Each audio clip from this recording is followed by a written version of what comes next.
Hello everyone, and let's talk about EA's latest investment call. Okay, this was quarter 3, 2015, late 2015. I think quarter 4, this is quarter 4 that we're in though, because the financial year does go, the quarter ended the 31st of December. This is quarter 3 because quarter 4, yeah, it is Q3. Because quarter 4 is, of course, January to March, because the financial year begins in April. There you go, little bit of financial news for you. So this is the news that, first of all, that Star Wars Battlefront certainly sold pretty well. 13 million units shipped. Okay, in Battlefront. Star Wars Battlefront. It doesn't say the sales, it says shipping more than 13 million copies. They did expect 10 million. We did that in a previous video, so it's gone ahead of what it's to be expected. However, how many of those 13 million shipped are sold? Bear in mind that shipped and sold are two different things. Okay, they've shipped 13 million copies to retailers. Probably they have sold quite a lot of them, I would have imagined, because although I didn't see it going out of stock anywhere. So I imagine they've sold maybe 60-70% of them. So we can take maybe 10, 11 million sales, maybe. I don't know.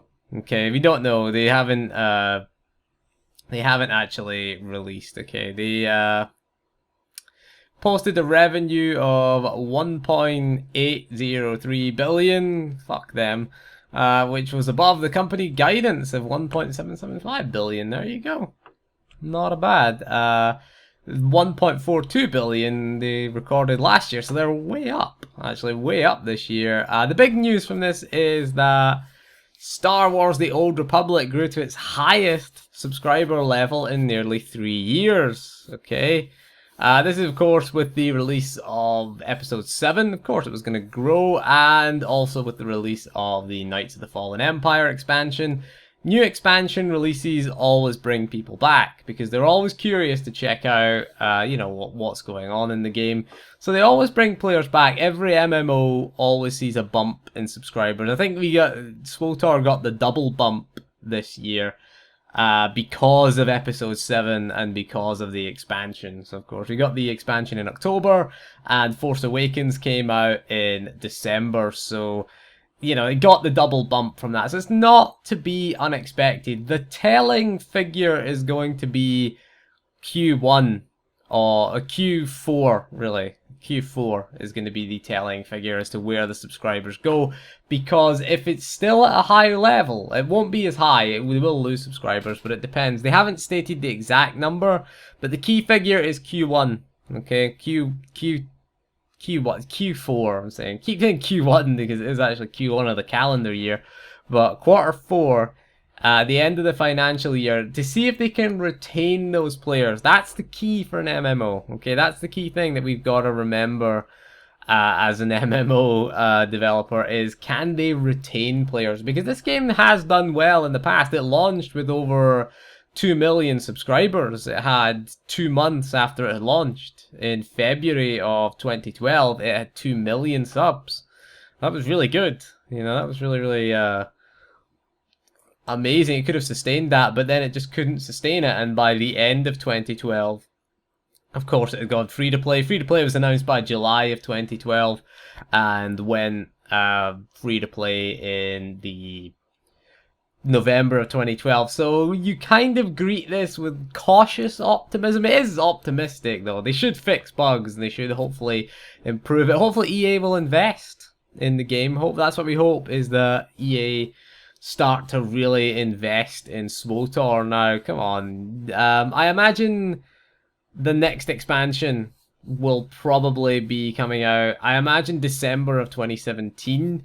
It is a bit of a blow that the Episode 8 got delayed to December of 2017. It was meant to come out in May of 2017. We should have been okay. It would have been, what, 18 months maybe? But now we're getting to 2 years.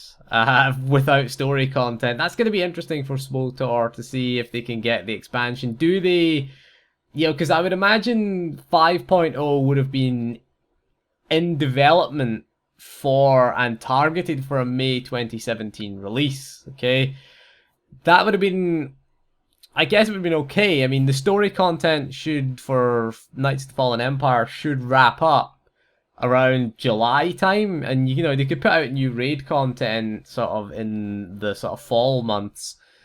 And, you know, they could do new PvE. New PvP is coming sort of August, September time, I'd imagine that will come. You put new raid content out then, that'd just be starting to get stale, and it would have led nicely into the next expansion coming out in May, because I imagine that they will want to do that now. They've seen the bump that they gained from subs from the Star Wars movie and releasing an expansion. It's proven that it's worked. So I would imagine that this will be the case going forward. Whenever we get a new main Star Wars movie, there is that Rogue One spin-off, but I imagine that they'll want the main Star Wars movie. And I hope they don't do another expansion this year, to be honest with you. I hope that they don't put out 5.0 this year. Give 4.0 a chance and get 5.0 right. But it's a long time, because you're going to have to go from, what, July, we're thinking.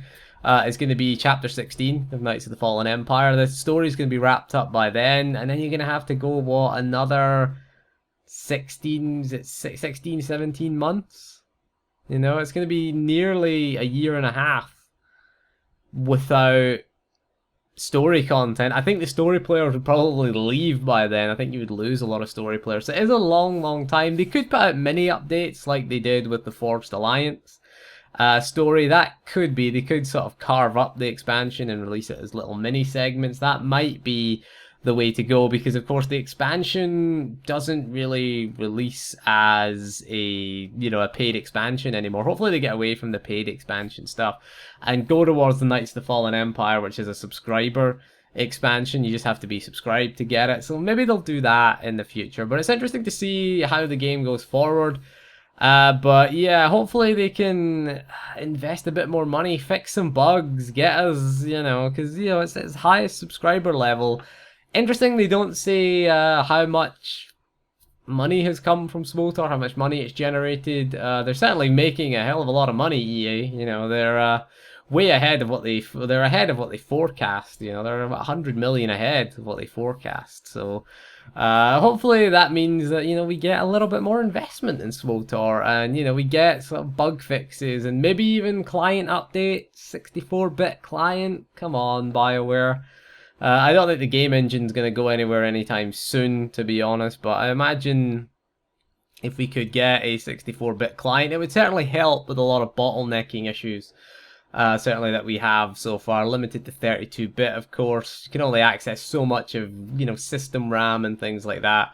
So 64-bit would help us out, help the game out a little bit. Most of us have more than 4 gigabytes of system RAM these days. It would be nice to utilize it, of course. But anyway, that is all for this video. So again, it's good news. It's cautious. You're cautiously optimistic about that. We were concerned about it, but the concern is not only over one quarter, it's really over the next quarter is going to be the big tale of what happens. Can they retain subscribers? They can gain subscribers. We proved that. I think every MMO have an expansion launch, they will gain subscribers. Obviously, we get the added benefit of having the episode 7 launch, which was which is, you know, the biggest, broken all box office records. There was a lot of eyes on Star Wars, so of course Battlefront as well benefited hugely from that, even though it's a shallow piece of shit game. But you know, it does have the hype, and it does have the look, at least, and they have got the visuals right, at least in that game. But anyway, that is all for this video. Thank you for joining me, and we'll see you again soon, and goodbye.